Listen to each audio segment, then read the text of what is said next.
والحمد للہ والصلاة والسلام علی رسول اللہ اما بعد۔ سورہ فاتحہ کی 4 آیات میں بندے کو سکھایا گیا کہ وہ اللہ تعالیٰ کی حمد کرے، اس سے اپنی بندگی کا تعلق بیان کرے اور اس کے بعد دعا کرے۔ اب آیت نمبر 5 میں دعا کا ذکر ہے کہ کیسے دعا کرے۔ وہ اللہ کی بارگاہ میں یوں کہے، اہدنا الصراط المستقیم، اہدی ہدایت دے نہ ہمیں، الصراط راستہ، المستقیم سیدھا، یعنی ہمیں سیدھے راستے کی ہدایت دے۔ ہدایت 2 طرح کی ہوتی ہے، ایک فقط راستہ دکھانا اور ایک مطلوب تک، مقصد تک پہنچا دینا۔ تو اللہ تعالیٰ نے راستہ تو انبیاء کرام علیہم الصلوۃ کے ذریعے پہلے دکھا دیا، اب ہم یہ کہہ رہے ہیں کہ الہ العالمین ہمیں سیدھے راستے پر چلا۔ وہ سیدھا راستہ کون سا ہے؟ خود ہی اللہ تعالیٰ نے ہمیں مانگنا سکھایا، صراط الذین انعمت علیہم، راستہ ان لوگوں کا، انعمت تو نے انعام کیا، علیہم جن پر، اللہ تعالیٰ کا جن پر انعام ہوا قرآن نے ہی بتا دیا وہ کون ہیں۔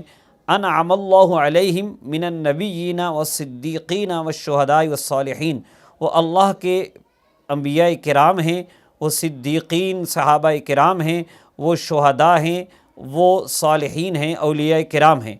ان کے راستے پر چلنے کی دعا مانگی جا رہی ہے۔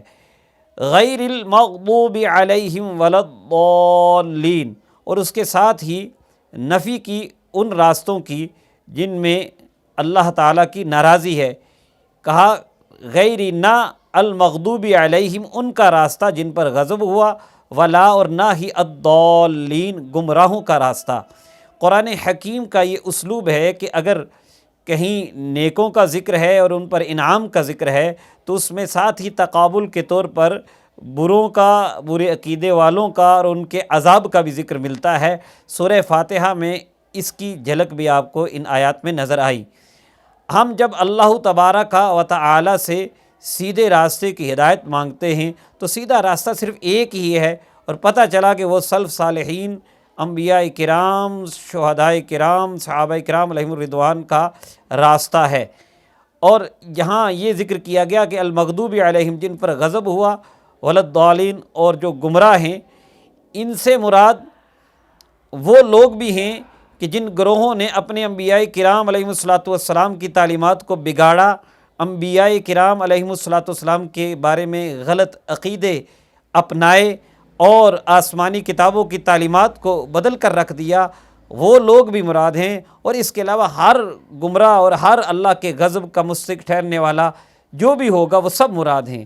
تو اشارہ یہ بھی ہے کہ جب ہم نماز کے اندر یہ دعا مانگتے ہیں کہ ایسے لوگوں کے راستے پر نہ چلا، تو ہمیں اپنی زندگی میں نماز سے باہر بھی یہ کوشش کرنی چاہیے کہ ہم انعام یافتہ لوگوں کے راستے پر ہی چلیں، ان کی پیروی کی ہی کوشش کریں، اور یہ جو مغضوب علیہم ہیں، جن پر غضب ہوا ہے، یا جو گمراہ ہیں، ان کے راستے پر نہ چلیں۔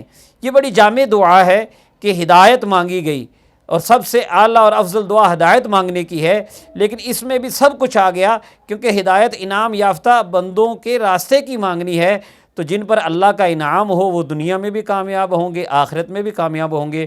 تو اس صراط مستقیم کی ہدایت مانگ کے ہم نے گویا کہ سب کچھ مانگ لیا۔ اللہ تعالی ہم سب کی دعائیں قبول فرمائے۔